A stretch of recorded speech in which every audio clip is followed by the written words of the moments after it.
friends, and then I joined a startup. If you can relate to that, you've probably worked at a startup. If you can't, you probably haven't worked at a true startup. So I'll tell you a little bit about LockerDome, because that's where I work, and that's why I get to do exciting things. We are kind of like a social network, and we're kind of like a Meetup or something sort of interest-based site. We focus primarily on sports right now. And it was just the beginning of this year we launched our new consumer product, and we have exploded this year. It has been an incredibly fun time. We now have over 1.5 million monthly uniques, which is, not huge, but it's pretty big. It's bigger than a lot of websites out there. And more importantly, we've got a lot of really top brands and sports pros which just love us and promote us all the time. Main thing about our culture, we really work hard. We have little bets in our office because we often work until we drop, then go pass out and do it again. Sometimes we don't smell very good, but we get stuff done. So yeah, that's LockerDome. If you want to know more about it, talk to me. You'll see a little bit about our product because it's related to the talk. The really important thing though, our technology, yay! So you guys probably are most familiar, I'm guessing, with jQuery and Backbone underscore. We use all those in the browser.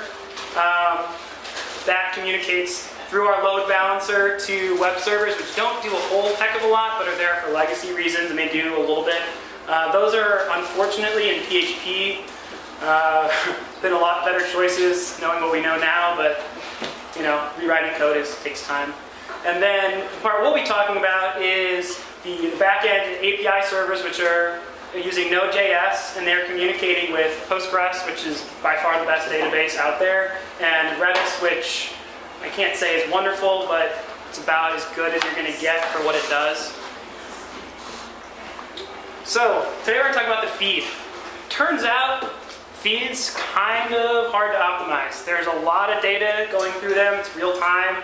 On our network particularly, there's even a higher branching factor than you see on something on like Facebook, because we have, some people are following 1,000 different people because they don't have to know them all. And they're part of these networks, which I'll show you in a second. And these networks, there can be tens of thousands or more of people in a given network, and they could be in 100 different networks. So it becomes very quickly, there's a lot of data you have to deal with that. In a feed, and I'll show you this too, you have things you comment on, or you like a comment, or something like that, so you end up seeing other items that are maybe not, the person who posted them may not be the person you're following, it may be that they liked something that you now see in your feed.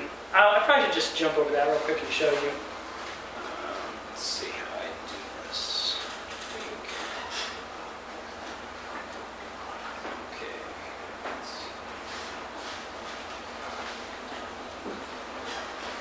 Okay, so this is my sports feed. Shows things like, hey, you're following one of these people, and this person's now following here. This is Troy Polamalu. He's on our network, likes us a lot. This is a tweet he put out. Upload his photos. Show you. Okay. So things like comments. This might look a little familiar. We may have borrowed some basic functionality from other things. Let's see. Okay, so here's an example of what I was talking about. So this photo, I'm not at all connected to Carrie Robinson. I actually have no idea who that is. That may be someone famous. I don't actually know. But Mark Sanders is somebody I work with, and he's an awesome dude, one of our sales guys. So he liked this photo, and now I see this in my feed too. So we have similar things for, here's another example of that. We have things for comments and other stuff. I guess none of that's in my feed right now, but that's not really important to know. All the details there. Okay. So this is my main sports feed. This is kind of like when you go to Facebook and just on the home page. Then this is a person's board, which is another feed you see. This is stuff that's just related to Rashid. Rashid is another guy I work with, really talented, creative guy. So it's only going to show things related to Rashid. And then we have an example of, this is one of our networks. Screen is a little too small, apparently. This network is kind of what we have for kind of our internal updates and just posting stuff that we think's fun. So this will show anything that a user uploads to this network. So in Facebook, you share something and your friends see it. On LockerDome, you post a status update, you say, hey, I'm going to have all of my followers see this, but also anybody who's part of any of the networks that I tag in it.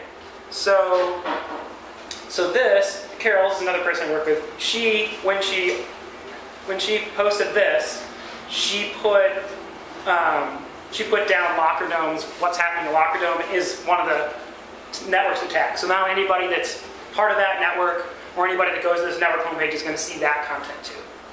So that's just to get you kind of the rough idea of what I was talking about before. Let's put that back up.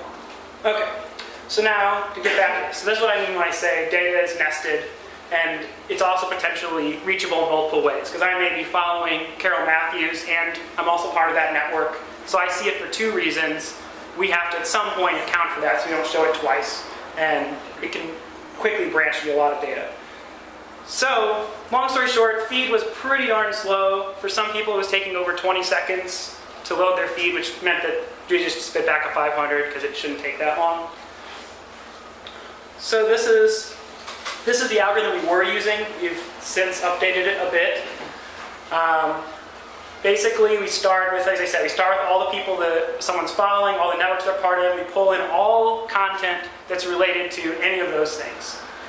Then we take and we have to join that against other stuff that it's related to. So if somebody likes something, we have to pull in what they liked, and potentially if that was like a comment on a photo, we have to pull in that photo, and then we also have to put in all the other comments on that photo, all the other likes on that photo, everything. So was originally done in just one Postgres query that I probably could put in the presentation, but I'm pretty sure it'd be larger than that screen. So not sure it would really help you very much. Then the next thing we do is once we get back a long list of database rows, we organize it. And we basically, and I'll show you this on the next slide, but we have kind of a tree structure that we use. And one of is in reply to content, which allows us to build our trees of content. So if somebody comments on something, that comment is in reply to a photo. We'd store that in the database in that field. And then the other thing is we have to show the most relevant connection you have to something. So if you see a photo for 10 different reasons, well, who's the most recent person who commented on it? That's what we're going to show in the feed, so we have to select that. So that's really pretty much what the API does. And then the last thing is that we have to return back to PHP, which converts it into HTML and then spits it back to the browser. So, first question, why is this slow?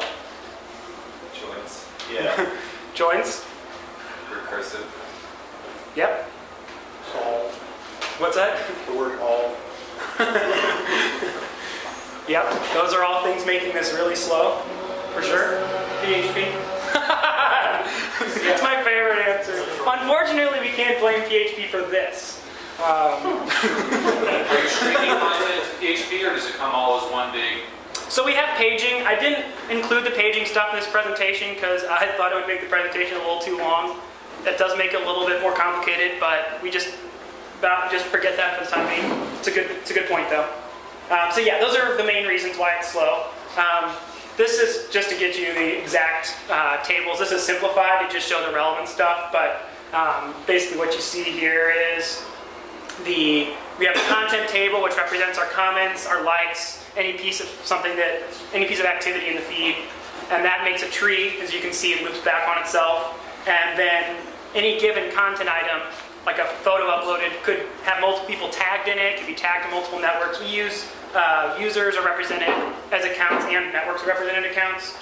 And then finally, we have an account relationships table, which is where we store things like so-and-so is following so-and-so is part of this network, and so on. So the first step in our query was to grab all of the relationships where someone's following from the account relationships table. We use a gin index on that. It's a little bit faster that way. That's what that int2, that's what that means. In Postgres, you can put an index on that, just like you can put an index on that. That one also has a gin index, which you can see. That's how it's mapped, but we index on it because otherwise this step would be painfully slow, even more than it already is. So we start here based on one of the IDs that we're looking for.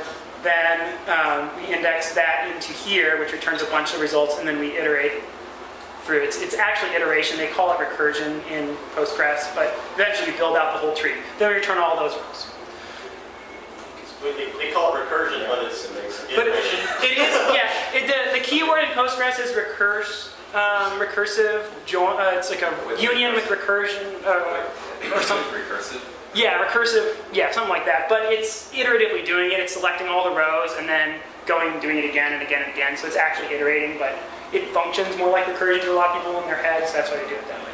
So anyway, so you guys are right. The database is just painfully slow. Those joins are extremely expensive. There's some other things too. I mean, we don't save any work, so every single time somebody clicks load more, we have to go back and do it again. If two people are following 95% of the same people, well, we have to do all that work for each feed. I mean, all this, that's the way it is with a database, right? I mean, you don't have any kind of way to intermediately cache it. We could put that stuff in the database too, but then we'd be denormalizing our database and putting even more load on it probably, and pushing some things out of memory that we would probably want to have in memory. So anyway, Postgres is very taxed in terms of both load, it's systemic, and in terms of latency times with doing this. Recursions, all that stuff is really, it's just dragging it down. So what do we do to change that? I'll give you a hint. The Redis part of our architecture was not in there when this was done. So anybody have any thoughts? PHP? Go ahead. Memcache introduced the Redis part of the architecture. Yes, and what exactly might we do with it? Delayed async jobs, work queues. So that's one thing that we can't really do because all this is real time. Because as soon as somebody likes something, it immediately appears in everyone's feed who's following that person. We could do that, but we want to keep everything completely real time. Like sometimes we'll say just happened, and probably it happened 10 milliseconds ago, and it's going to show in everyone's feed, which we like. Prefetching stuff? Prefetching, that's an interesting idea. How exactly do we prefetch? Based on current usage patterns, you could extrapolate in terms of what people might be getting next, and you could go ahead and pull some of that data up, and just have it ready to go. I don't know. Yeah, so that could potentially work. It won't solve the case of the most recent stuff, but yeah. Did you guys look at graph databases at all as far as performance? That is something we talked about doing, but what we settled on ended up being a lot faster. We actually sort of have a graph database, how we have our tables built in Postgres as it is. It would save us maybe a factor of 2, assuming it were as well optimized as Postgres, which is doubtful. But yeah, that's a great idea. Any other thoughts? Okay, I'll tell you what we... So I had about 2 days to do this, so let's keep that in mind because there were certainly some mistakes made, and I'll talk about those later. So yeah, as you guys said, caching something, probably a good idea. So these are some possible things I thought about caching. The final results of the feed after we formatted it, and what we're going to return from the API call, and also doing that before that phase. We could do either of those. Let me pull back. That's all right, I won't pull that back.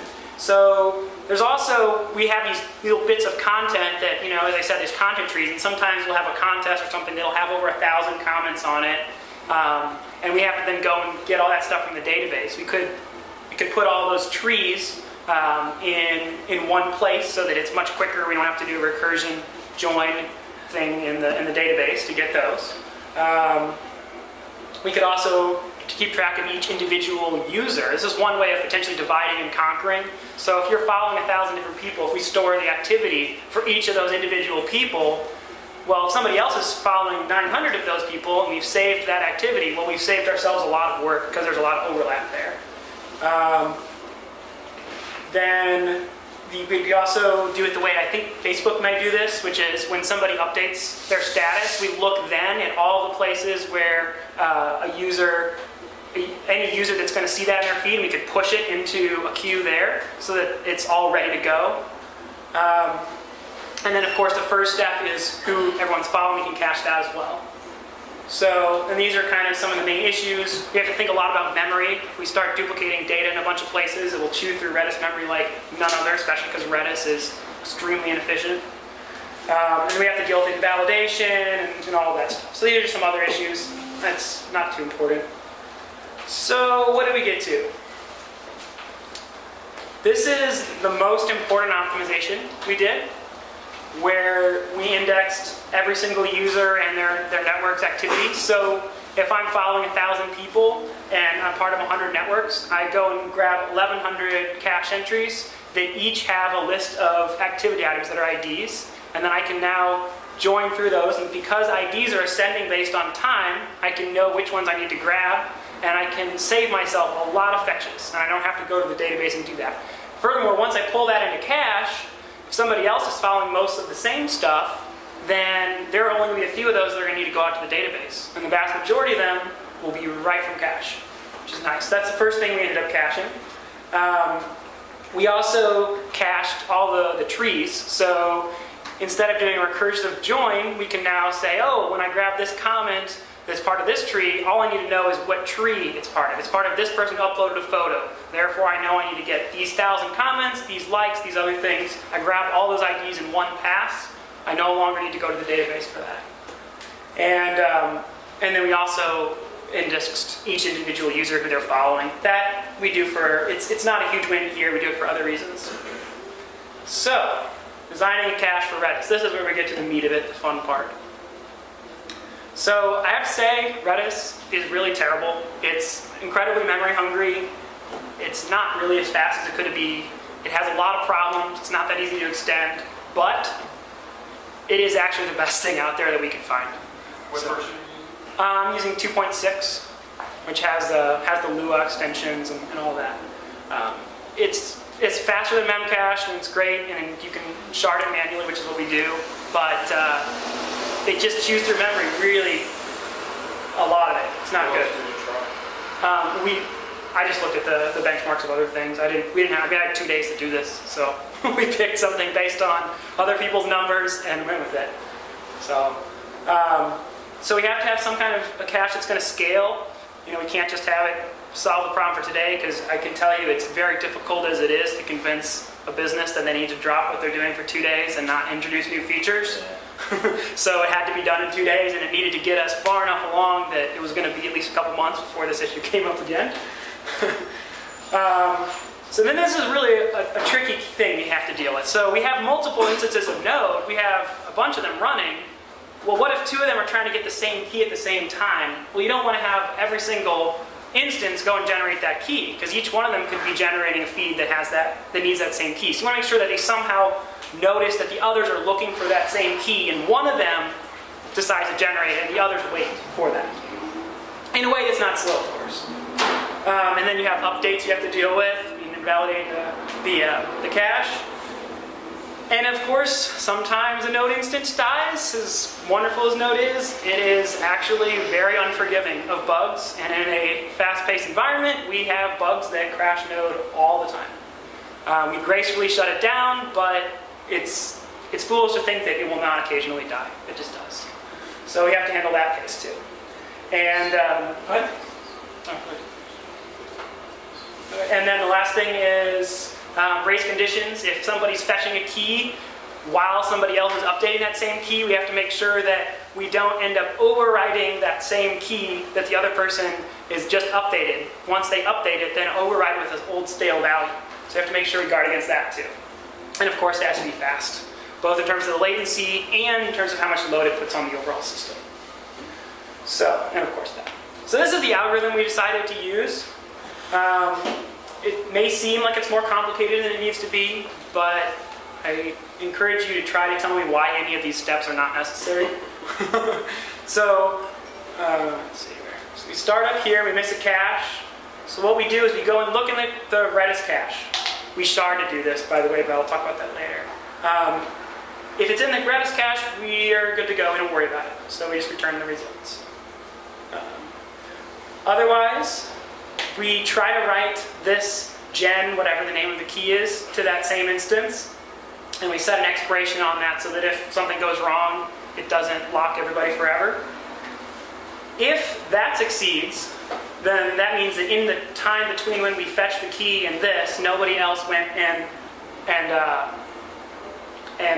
wrote the key. So we check for the key and we check for this. If that succeeds, then we're responsible for generating that key. So no other instance is going to try and generate that key, so we won't be putting extra strain on the database. If it doesn't succeed and we figure, hey, someone else is probably generating that, so we're going to wait a bit and we'll loop back.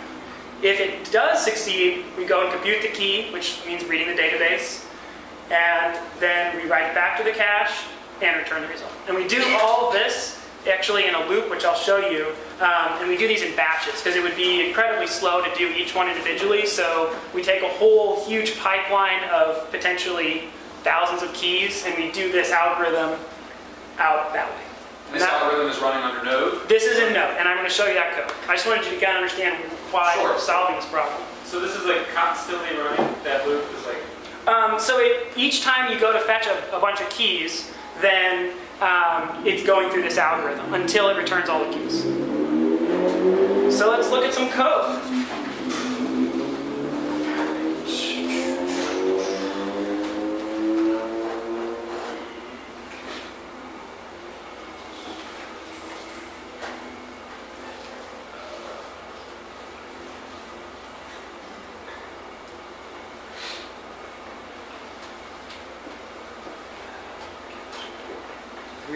Really hard to use this looking up at that screen. There we go. Okay. Can you blow up the font a little bit? Probably. Command plus. What's it? Command plus. That's not it. Control plus. Control plus? That's not it either. It's not a real editor, is it? There is a way to do it, I just don't actually know it. By Mac. What's that? What's that? Yeah. Yeah, that seems like a good place to go.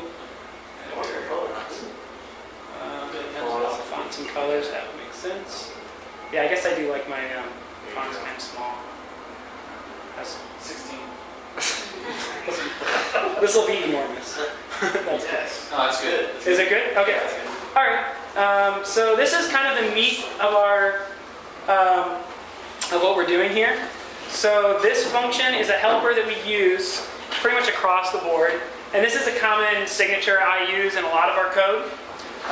First is input, which uses named argument paradigm, so that we can pass in and extend the functionality later without having a list of arguments that goes 10 screens long. And then it has a success and a failure function. I know this is probably flipped from how most people are used to it, but that's how we do it. Makes it easy because sometimes we skip the failure function and have a default failure option if it's part of something more complicated.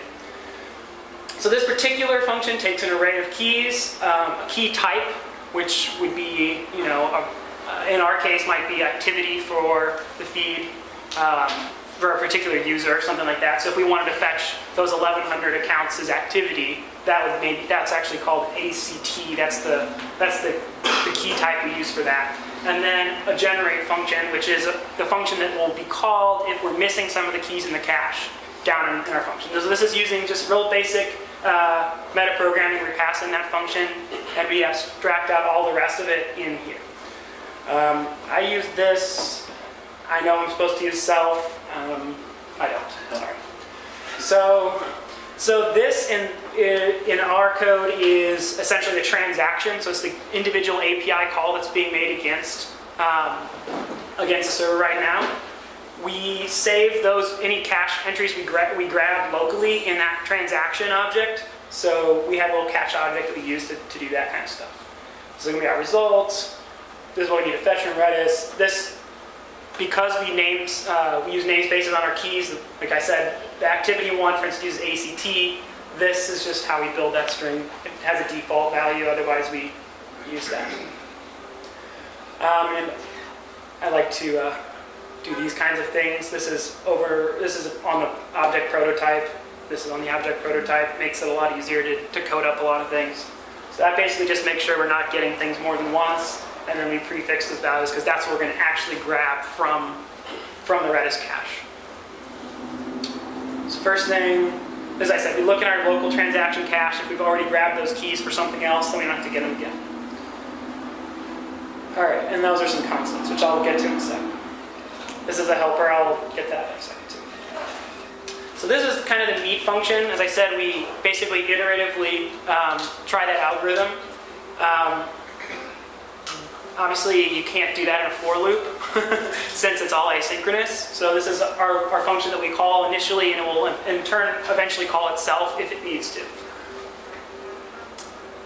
It gives up after a certain amount of time because every once in a while, believe it or not, there's a bug. So this is our escape route in case I miscoded something, and this will return an error. And it detects here if we've got everything we need, then it can exit. This is how we shard it out. It's much more convenient to write a helper function like this, which you then pass a list of keys and another function that distributes it to each instance, gives you an instance of a Redis client here. That way, you don't have to rewrite your sharding code everywhere. You don't have to have a lot of lines of code. This function is essentially used every single place where we use our cache. So you're creating a new client for every... No, we pool. Okay.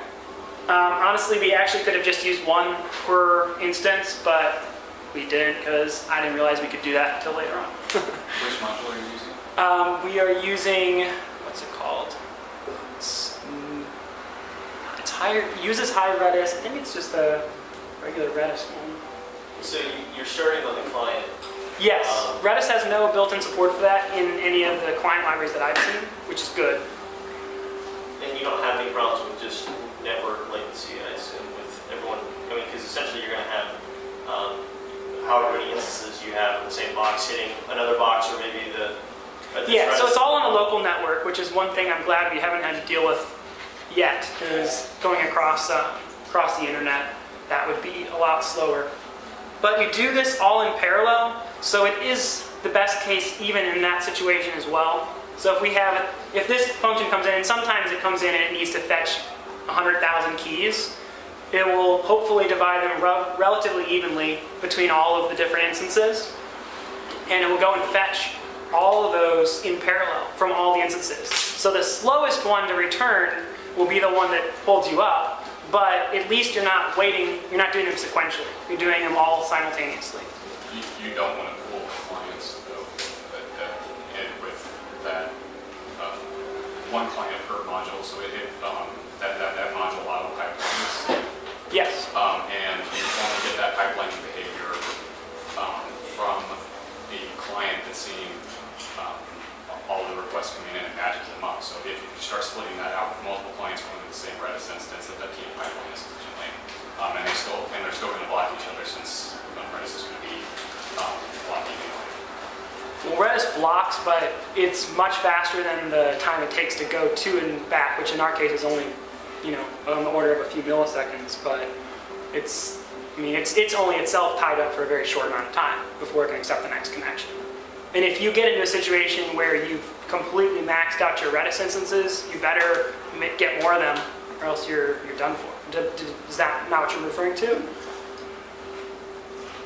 You say if you have if you're pooling, you have 3 different clients going to Redis. To 3 different. And they'll put that into 3 different batches. Let's say that they can pipeline that so that it becomes one request from each. Then you're going to have 3 requests, whereas one client could pipeline that into a single request. So for every additional client you're adding in the pool, you're actually adding that much additional overhead. Yes. Yeah, that's right. Yeah, which is why they said it was a mistake to pool them. The one reason we did that initially is because we were using Watch and that, which we've abandoned. So anyways, we shard those out. This helper gives us back a client, which is just like a connection to a Redis instance, the keys that ended up landing there, and then the callback to call when we finish whatever action we want to do with that particular instance. So in this case, we go and we fetch this. This actually calls a helper, which I will show you.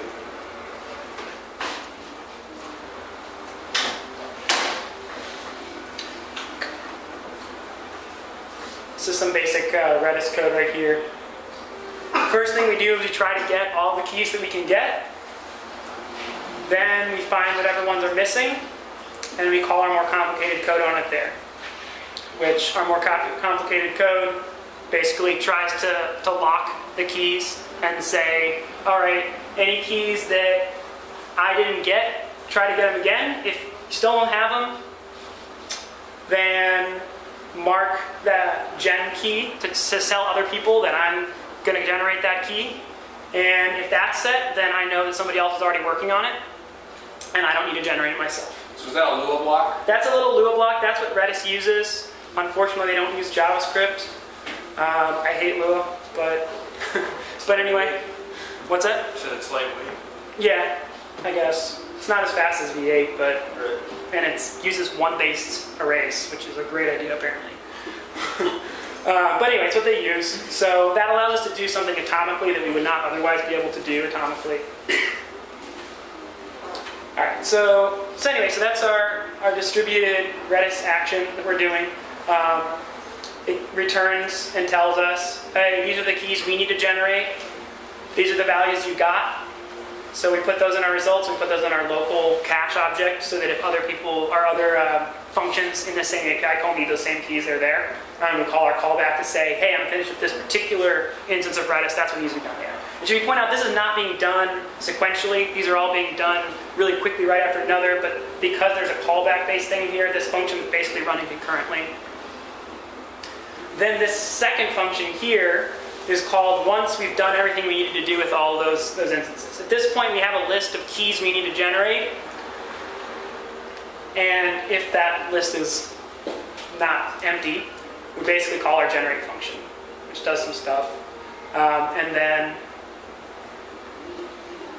we, after doing all that, we write it back to Redis, and we iterate again on our function to see if we have everything we need. If there's nothing to generate, we wait a certain amount of time, we do the same thing. So this is kind of the meat of our caching system here in terms of the fetching side. So if anyone has any questions. So this is getting invoked by a call that's coming in from the web server and then it gets bounced to Node, or how does that work? Can you talk about that? Or? Yeah, absolutely.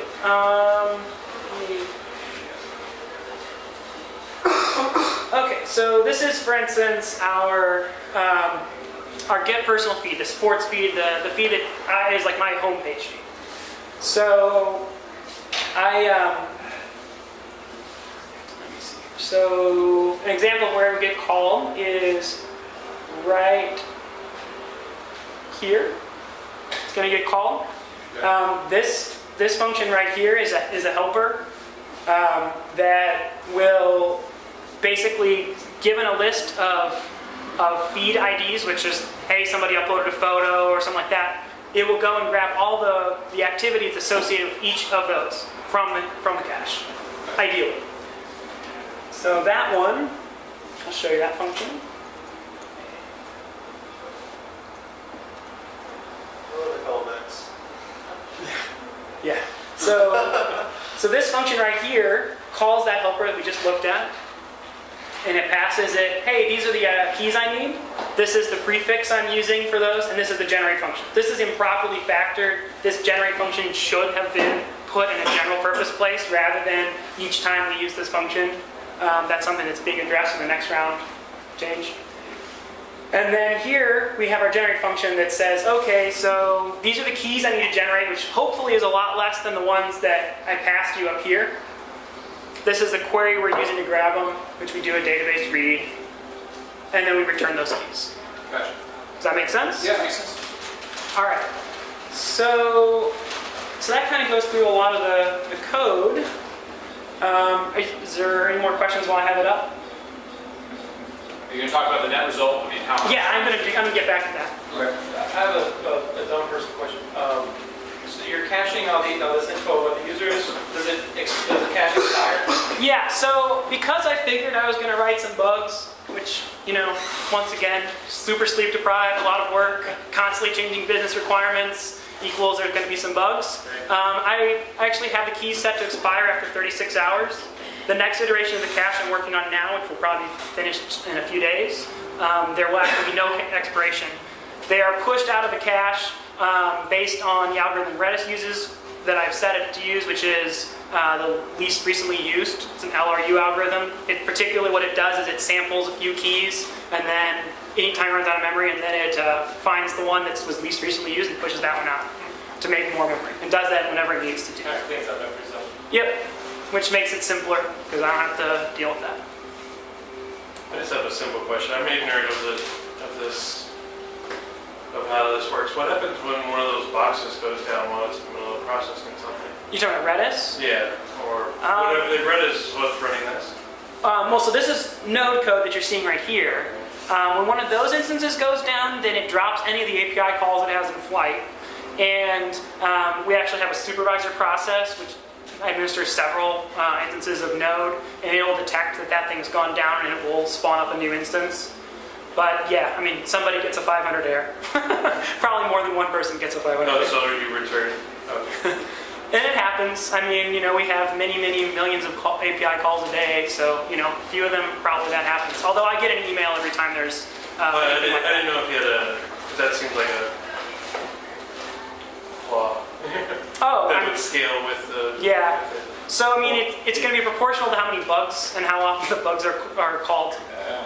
Go ahead. So, did you say that if it drops, like it has a time limit that any other ones that would have, Yes. that were waiting on that will then That's right. wait a while, then pick it back up? Yeah, it's not even very long. It's when it sets that gen key, which marks, it says, hey, I'm creating this particular Redis key.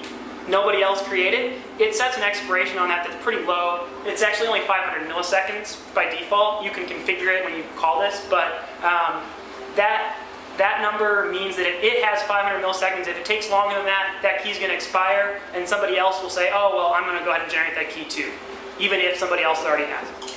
So it at least prevents you from over-generating the key by a huge factor if, say, thousands of people are reaching that same key. But you may have the situation where multiple people generate the same key. It's just not going to happen nearly as often as it would.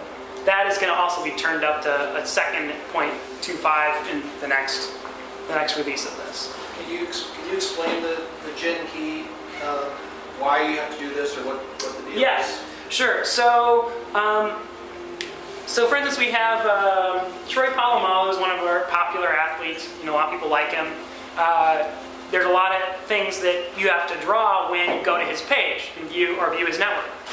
So now imagine one of the things you need requires a certain cache entry, and maybe it's 36 hours and it's wiped from the cache.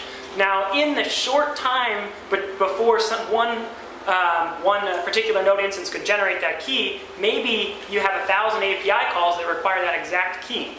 Well, if all 1,000 of them go and try and generate that key because they see it's not in the cache, then you're going to have 1,000 times the load on the database of generating that specific key, which isn't going to kill you if you have that kind of excess database load, but if you don't, and if you do that with a bunch of keys, you could easily run into a situation where you're putting on enough load on your database that it basically stops. And it could even make itself worse because it might overload the database to the point that it slows all those requests way down and a whole bunch more pipeline up. So you can end up with an entire crash just because one key fell out of the cache. So what we do instead is we say, okay, I'm going to first look and see what's there, and then if it's not there, I'm going to put down a little flag that says, I'm making this key, so nobody else make it, because I got it covered. And then that way, anyone else that comes along and gets that key says, okay, someone else is making that key, I'm not going to worry about it. I'm going to pull back and see if at some point it's ready, and then if a certain amount of time goes by, that marker will expire, and I'll say, okay, I guess I'll go generate it myself. But in the common case, only one node instance will generate that key, and then when it's available, all the others will read it.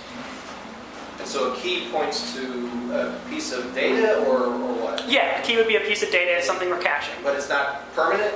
It's transient, or? Well, the marker telling other people not to generate that key It's just like a temporary. is a temporary one. The other one is theoretically temporary, it's cached, but as long as memory is available and doesn't reach its 36-hour expiration, it'll stay around. Give me more sense. Where is that? What is that one? The actual gen dot whatever is it? Back What? in the database view? Or is it? No, file? It's in the Redis cache itself. So What's an right, example of a key and what it was? right here. So in our Lua function, we put it on the exact same instance that it shards the key to, and we just put it in the Redis cache, because that way we can do this operation atomically and make sure that we're checking for the key and setting the gen key all at the same time. Okay, but are you saying then that you're not really, that data is not very permanent? So like, it's just cached? It's cached as well, yeah. They're all Okay, because And it's as I said, what happens is, say a node instance marks that says I am grabbing this, I'm going to make this key, and it's maybe set up to grab 100 keys from the database, and then it crashes. You want to make sure that that gen key expires so that others don't come along and say, hey, someone else has got it taken care of, because that node instance died. so the database is just there for storage purposes, but Yes. then the users are the ones only interacting with Redis? The API looks first on Redis for any data that it can Yes. get from there. Then it looks to the database in the cases where it can't find it in the cache. The database isn't hit nearly as much. That's right. You take a ton of load off your database Yeah. when you do this. So I'm going to go ahead and go on to the next slide. I don't have very many more, but I wanted to have enough room for questions too. So good. This made our feed 50 times faster. It took a little under 2 days to get done, and then a couple days later I added another optimization, gave it another 2x. So 100 times faster, that's pretty good. I mean, that made basically a lot of feeds which weren't even loading. And also it just made the whole site feel a lot better. I mean, anytime you start caching things in performance, no one really thinks about it, but a site just feels much more alive when the performance is good. So that was one wonderful thing. That makes it look like Redis is fast. Well, Redis is quick performance-wise in terms of latency. Its problem is for every key you store in Redis, it has a huge amount of memory overhead, which can become a problem because you end up using a larger than you'd like percentage of your available memory that you have for your cache is overhead because Redis needs it. So that's where I don't like Redis. And also it's missing some primitives that I would like. That's why we had to use Lua instead, because basic atomic primitives should have been built in my opinion. If I had written a cache thing, I would have done it, which I've seriously considered doing. Just haven't had the free time yet.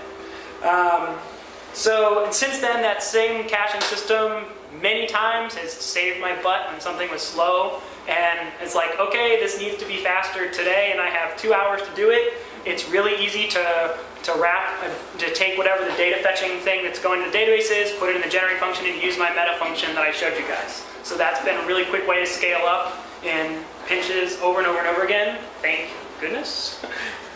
And then, as was alluded to, it takes a ton of load off of the database, which is great because not only is it faster, the truth of the matter is, under zero load, Postgres and Redis are both. I mean, Postgres is about 5 or fewer milliseconds for a quick query.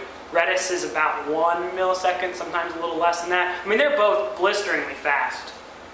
But it's still going to make everything faster when you take load off of your database, because everything else that's slow is going to have more resources available for it.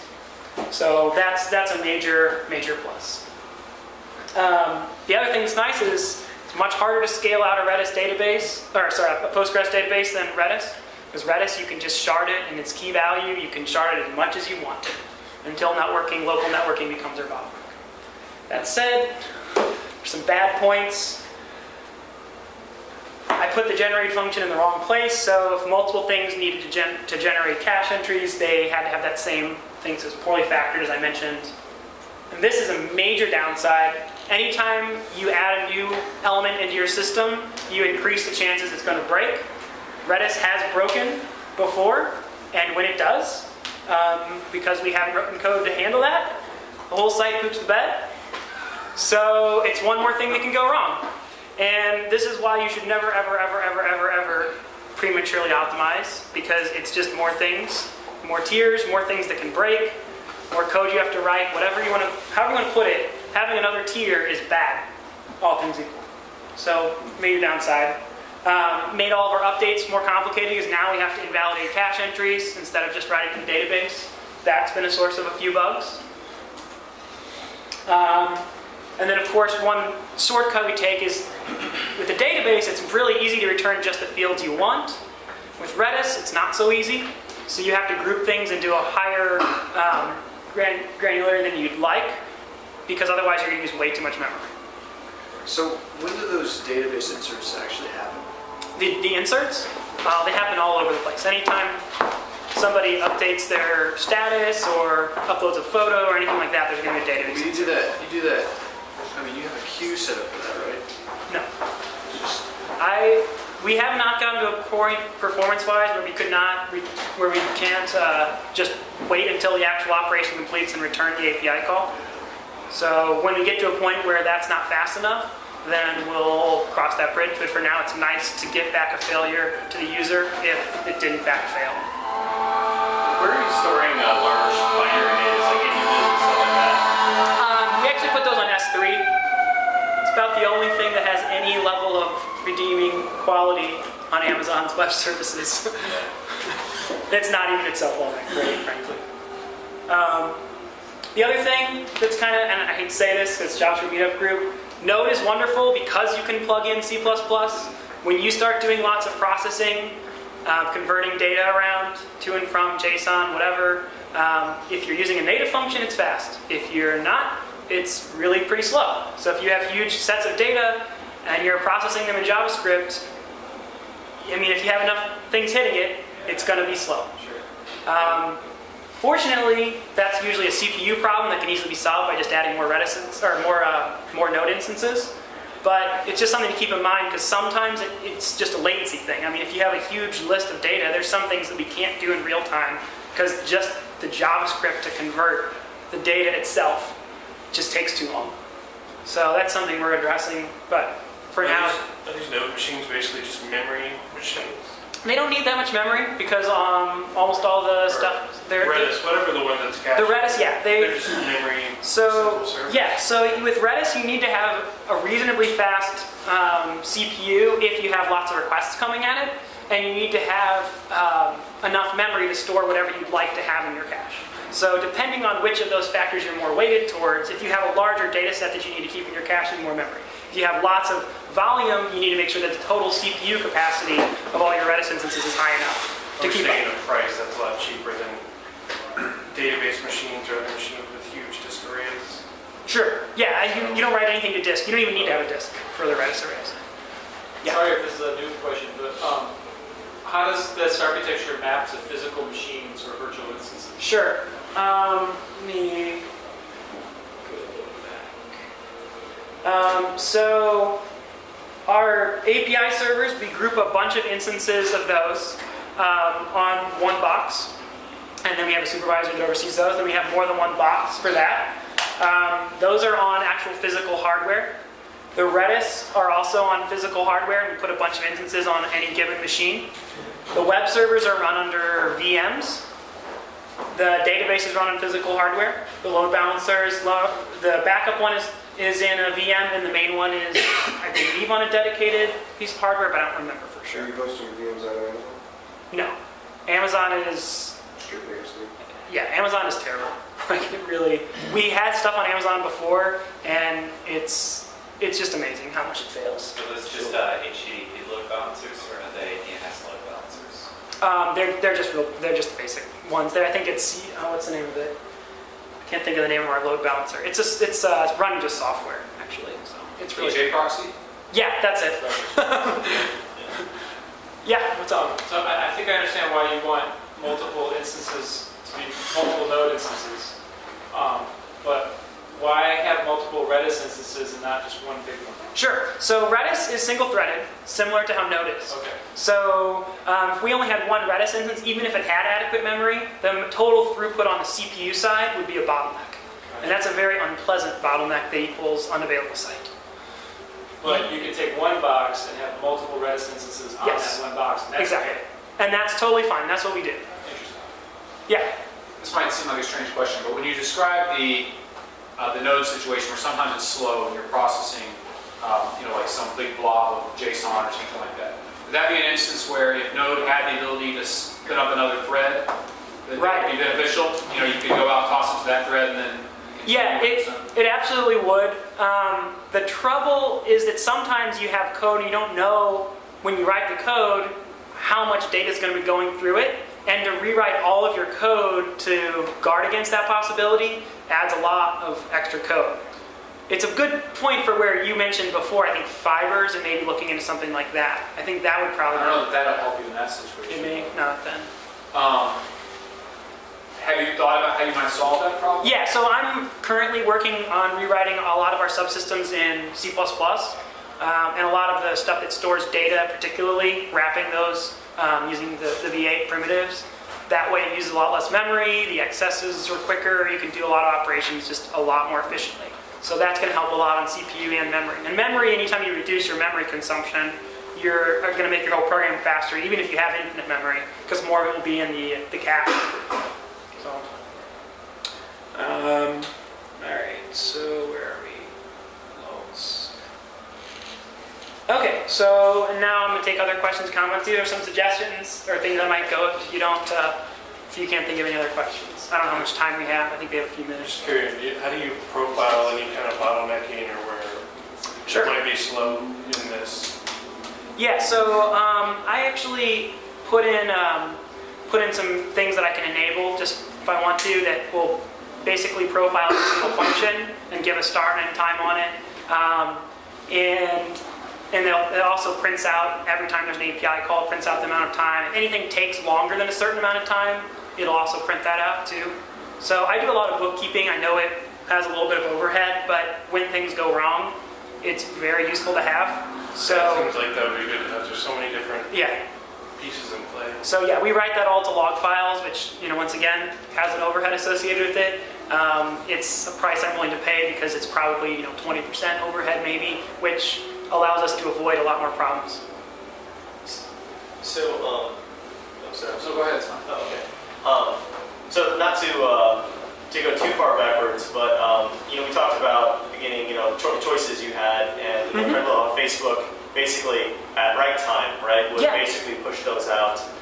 It seems like, since social network, you're doing a lot of reading, right? I mean, generally most of your users, most of the time, are probably reading. Sure. And especially in yours, where you have, maybe Troy Polamalu, right? He's going to be posting a lot of stuff. Sure. So how did you make that decision, or was that maybe thought Which so, decision? to do it at read? Essentially, you're taking. Oh, to do it at velocity- read time? You're pushing Yeah. at read time. Sure. rather than- my instinct would just be a right time, but Right, so I guess the reason is, I'll give you an example. So Troy Polamalu, I think, has got about 100,000 people Right. in his network.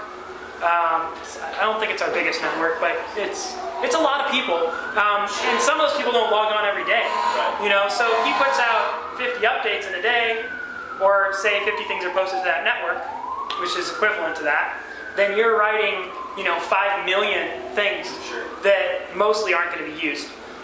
It also uses an insane amount of memory. right. Yeah. And so you're effectively, Speed. your cache size is tiny if you do that effectively. So if we had enough boxes, we could probably do that. Right. But the difference between us and Facebook is as I mentioned, we have a very high branching factor in that a lot of our data is seen by way more people than something on Facebook. Except on Facebook, when you go to the particular fan page, you see it, but it's not pushed out quite as far for the average cases. We have interest-based graph data and not just social data. Facebook has a little bit of that, but they don't have as much as we do. Sure. So part of that, I think, is why our architecture makes a little more sense for what we're doing. In terms of graph operations, there's still only one degree. There's only one degree between any given set of data and consumer. That's right. But if you wait until the read time, then you don't end up writing a bunch of data that's never going to get read. Whereas if you do it at write time, you write a bunch of data that you may or may not even have enough space and memory for. But even if you did, it's a lot of writing data that nobody's ever going to use. Because a lot of people don't visit our site daily. You say that it's real time? Yeah. As much real time as you can. Is that because of something with Node, or is that just common? Is that just what? is that like a comment-based, sort of like it's just pushing directly to the browser, or Oh, is that like a long poll, or? right. So when I say it's real time, I mean when there's an API call. Okay, so the API call is Right. not. Yeah, it's not pushing. Okay. That's right. That's the next step, socket, right? You know, socket's pushing. Yeah, I would look at that. Sockets, bro. Yeah, so we have not put the stuff that pulls in new items into the feed yet. We added support in the API tier. We just haven't actually implemented it on the front yet. So you talked about sharding the data Yeah. on Redis. Is this something that you manage yourself? Yep. We just we use a CRC hash. It's pretty straightforward. So if you have 1,000 keys, you feed them to this this function that hashes them all and then divides by the number of instances you have, and that's how you shard it out.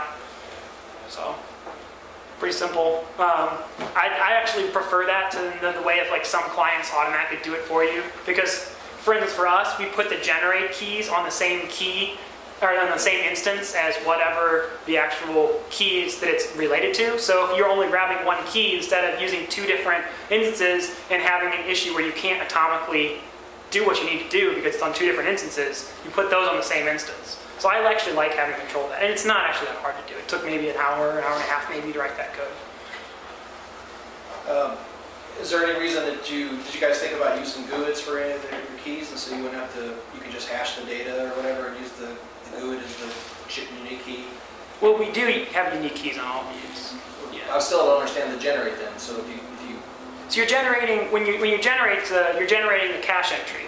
So you know what the ID is, and you know the type of data you need for it. So it's, hey, I need all the activity for user with such and such ID. That ID is unique. And the fact that you need the activity, we know exactly what you need, but you now have to go out and figure it out. If you don't have it in your cache, you need to go grab it from the database, then write it back to the cache. So the IDs are ultimately coming from, when we talk about generating an ID. They're ultimately coming from the database. Ultimately coming from the And we haven't got enough traffic yet where our really beefed up Postgres database can't handle it. I mean, contrary to what people always talk about, you have to be big before a Postgres database is not going to handle your writes. Those things are fast. Especially when you tweak them correctly, they are really, really fast. Does that sit on one box, the Postgres database? What's that? Does the Postgres database sit on one box? Yeah, that sits on one box. It's its own box. It's a beefy box, but it's on one box. You're using PG Pool or Sony or any of that stuff? Nope. This is a totally off topic, but where's all the physical hardware at? We use Hosterian as our host. They're So you're great. here in town, but Yeah. not on your facility. Yeah, we know the guy who runs that. They're friends of us. So Right. it works. I have another question about Redis. Like, you seem to have, you have to go through a lot of effort to make sure that you don't have simultaneously generating the same key in Redis at the same time. Mhm. It seems like that's a common problem that a lot of people would have in Redis. I agree. Do they not have like a way of saying generate this key, but if No. it's already there, fail? You can do it, but you have race conditions when you do it. And as I said, it's not, they're, in my mind, missing primitives that I think are very important.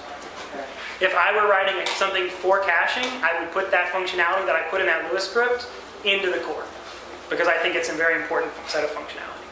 But that's, they didn't put it in. As far as I can tell, I spent a lot of time for me trying to figure out if there was an alternative way to do it with the primitives they had, and I couldn't figure it out.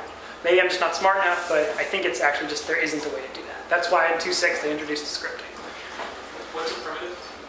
Oh, like an operation like get, or they have conditional sets where like set if this key doesn't already exist and things like that. So they have a lot of atomic primitives. They just don't have the one you need, which is set this other key if this key doesn't exist.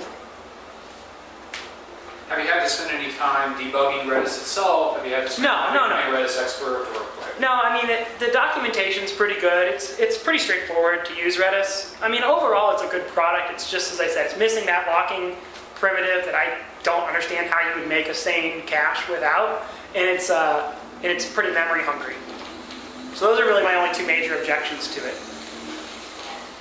how have you found it? Did you interact much with the Redis community as you No, I got to know haven't. it? Okay. What do the values look like? What's that? What do the values look like? How many keys might you have on a single Redis instance, and how much of the memory is the keys and how much the shard is? The numbers, it depends on how big the values are. There's kind of a fixed overhead associated with the key. I don't remember it off the top of my head. It's a few K, I believe, per key. Or it's like on the order of a K anyway, per each key you want to store. Which doesn't sound like a lot, but when you have a ton of users, it quickly adds up. And then the actual data itself is going to be a proportional number of bytes you're writing. I mean, it's like 1-to-1 proportional. So there's not a lot of overhead in the actual value itself. And for us, the percentage that goes to one versus another, it depends a lot on the key type and how big the key is. I'm wondering how large values are you storing?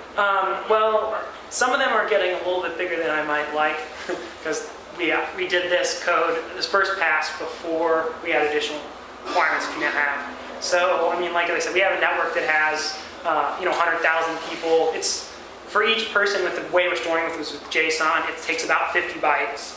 So, it's a 5 megabyte key. That's probably our biggest. That's bigger than I would like. 5 megabyte value or key? 5 megabyte value. The key is about, our part of the key, not counting the overhead associated with Redis, is 10 bytes, 12 bytes, something like that. It's pretty small. So, yeah, 5 megabytes is way too big. That's why Memcache doesn't even support keys over 1 megabyte. But I didn't think we would still be using this code, frankly, when we had that many people in a network. So now we have a more complicated solution, which, as I said, I'm working on right now, which will handle those cases more gracefully. So there's a lot of denormalization of values then. What's that? There's a lot of denormalization of values. So, I would say they're more orthogonal. The Redis data is not duplicated anywhere. Other than, it's duplicated against the database, but there's no information you store in Redis in more than one place in Redis, except for the graph data about, hey, I'm connected to you and you're connected to me. I store that in both of our entries. That's the only denormalizing we have. You said earlier that a lot of the logic you're going through is to avoid duplicating, I'm assuming just duplicating cache entries, so generating a key for the same data twice. Right. How often do those collisions occur, and is it rare enough that you just wouldn't have to care? So in the common case, it actually is rare enough that I wouldn't worry about it. The problem is when we have periods of high load, it's usually because somebody tweeted out from one of our really big accounts. And when that happens, they're all going to be targeting the same small pool of keys. So it's in those cases, when you really are at your highest traffic points, you're going to have the most collisions. So it doesn't matter until it really matters. Exactly. And you don't optimize except for the highest point. So that's a good question. Cool. Why do you smell so bad? Well, it's probably because I work too much. So yeah. So yeah, I guess. Let's see. Are there any of these on here? What would you say are some of your biggest challenges remaining? I'm sure you know this more than anybody. Yeah. So those huge networks that's one thing that we have to deal with. It's just really tricky because we need to have an efficient way to say, hey, I need to get a list of everybody that's in such and such network, or I need to get a range of these people. So you have to somehow break up that cache entry though, because as I said, we have 5 megabyte cache entries. It's ridiculous. They shouldn't be that big. So dealing with that right now is probably one of the most pressing issues we have. And then the other thing is just sometimes the speed at which JavaScript can actually do things. That sometimes becomes a bottleneck for us, at least performance-wise. In terms of broader issues, performance is the least of what we worry about. I have to twist arms and lie and pretend I'm working on something else to get these issues addressed a lot of the time. In terms of those networks, you have by tags and by the networks of individuals, you have these data dimensions defined that have those intersections. And it sounds like you run the joins in Postgres, but can those be sets in Redis? So I took that query and broke it out into pieces, and it now does each of those in separate queries. And in each step, it grabs what it can from Redis. So do you understand what I'm saying? Takes a lot of the load off of that, so it's not all one. But those dimensions aren't actually defined in data in Redis, so that you could actually, as sets in Redis, so that you can Oh. do intersections among those sets in Redis. No, and we couldn't anyway because we have many different Redis instances. And so we'd have to pull it back onto some central computer to do the intersections.